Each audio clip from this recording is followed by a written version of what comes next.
मैंने कभी भी भारतीय जनता पार्टी के लोगों को कहीं परेशान नहीं होने दिया। पूरी वर्किंग कमेटी जब भाजपा की आई थी अटल बिहारी वाजपेयी जी अडवाणी जी के साथ, उनके लिए भोजन की व्यवस्था मैंने खुद ने करी थी। उनको इनवाइट किया था, मैंने भोजन दिया था। आपके कैलाश विजयवर्गीय जी महापौर थे, मैं मुख्यमंत्री था। एक एक काम इंदौर का जो उन्होंने बताया वो मैंने किया। मेरे कांग्रेस के लोग मुझसे इस बात के लिए नाराज भी होते थे कि आप क्यों करते हो, लेकिन कुर्सी जो होती है, कुर्सी में पहुंचने के बाद शपथ होती है कि मैं निष्पक्षता से काम करूंगा। ये सरकार निष्पक्षता से काम नहीं कर रही है। हम उम्मीद करते हैं कि कम से कम भारत जोड़ने में ये कोई हमारी राजनीतिक वो बात नहीं है। हम तो देश के लिए कर रहे हैं कि भारत का संस्कार, संस्कृति और सनातन धर्म विश्व को कुटुंब मानता है। हर धार्मिक आयोजन में शांति पाठ होता है कि नहीं होता है? यात्रा के दौरान कोई विघ्न आएगा ऐसे भी कांग्रेस मैं तो कहता हूं कि शांति पाठ होता है कि नहीं होता है? बिना शांति पाठ के कोई धर्म का काम शुरू होता है? सनातन धर्म का बताइए। और हमारा नारा क्या होता है? प्राणियों में सद्भावना हो और विश्व का कल्याण हो। मैं इस बात से हमें कोई फर्क नहीं पड़ता। होता है, हर तरह के विघ्न संतोषी लोग होते हैं, लेकिन हम विघ्न संतोषियों से भी प्रार्थना ही करते हैं। बाकी जो होगा सो देखेंगे। सर, एक परिवर्तन का दौर आपको लगता है राहुल गांधी की एंट्री मध्य प्रदेश में होगी, उसके बाद देखने को मिलेगी? ये आप लोगों पे निर्भर करता है कि आप कितना हमें न्यूज देते हैं। राहुल गांधी गुजरात जा रहे हैं। यात्रा के दौरान राहुल गांधी जी का ऐसा कौन सा व्यक्तित्व सामने आया जो देश की जनता को नहीं पता है और आपको पता चला होगा? आपको क्या लगा? नहीं, मेरे को सर राहुल गुजरात चुनाव राहुल गांधी गुजरात जा रहे हैं।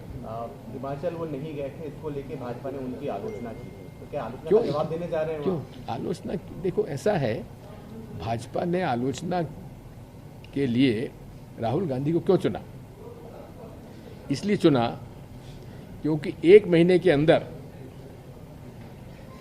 मोहन भागवत जी मदरसा और मस्जिद जाने लगे नहीं जाने लगे?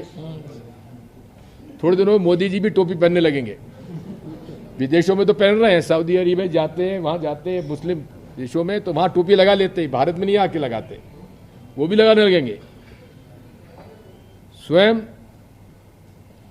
जो हमारे आरएसएस के जो नंबर 4 महामंत्री जी, उन्होंने खुद ने स्वीकार किया कि गरीब गरीब हो रहा है, अमीर अमीर हो रहा है।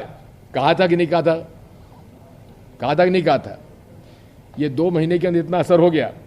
अब श्रीनगर पहुंचते पहुंचते देखिएगा क्या होता है। सर, गुजरात चुनाव में एक तरफ कांग्रेस बीजेपी है, लेकिन साथ में ओवैसी और आम आदमी पार्टी भी है। वो तो बी टीम है, वो तो मैं तो आज से नहीं, 2012 में मेरे स्टेटमेंट आप देख लीजिए। मैंने कहा था अरविंद केजरीवाल जो है ये आरएसएस का भारत, कांग्रेस मुक्त भारत का एक अंग है और ये भाजपा की बी टीम है। ये केवल वोट काटने के लिए एमआईएम और ये आते हैं और ये पूरे तरीके से, मेरा तो आरोप रहा है मेरे ऊपर, आरएसएस भी मानहानि का दावा करती है और ओवैसी भी मेरे खिलाफ मानहानि का दावा करता है, क्योंकि मैं निष्पक्षता से दोनों की पोल खोलता हूं। ये एक थाली के चट्टे बट्टे हैं, एक सिक्के के 2 पहलू हैं। आरएसएस अपंजीकृत संस्था है कि नहीं है? बताइए। सर, ये ओवैसी नहीं, मैं पूछ रहा हूं, जवाब दीजिए। क्या आरएसएस पंजीकृत संस्था है या नहीं? नहीं है। अपंजीकृत संस्था नहीं है तो अकाउंट भी नहीं है। अकाउंट नहीं है तो गुरु दक्षिणा कहां जमा होती है? गुरु दक्षिणा ली जाती नहीं ली जाती पूरे देश में? कहां जमा होती है? कौन से खाते में जमा होती है? ऐसे में आरएसएस का ऑफिशियल हैंडल पर ट्वीट आया था कि हमने कोविड में 7 करोड़ रुपए खर्च किए। मैंने वित्त मंत्री जी को पत्र लिखा है कि जो संस्था रजिस्टर्ड नहीं है, जिसका अकाउंट नहीं है, उसने 7 करोड़ रुपए नकदी मनी लॉन्ड्रिंग की कि नहीं की, उस पर छापा क्यों नहीं डलता, उन पर कार्रवाई क्यों नहीं होती। मेरे पास खबरें आरएसएस वाले भेजते, भैया हमारी काय की लगे हो, मोदी के खिलाफ बोलो ना।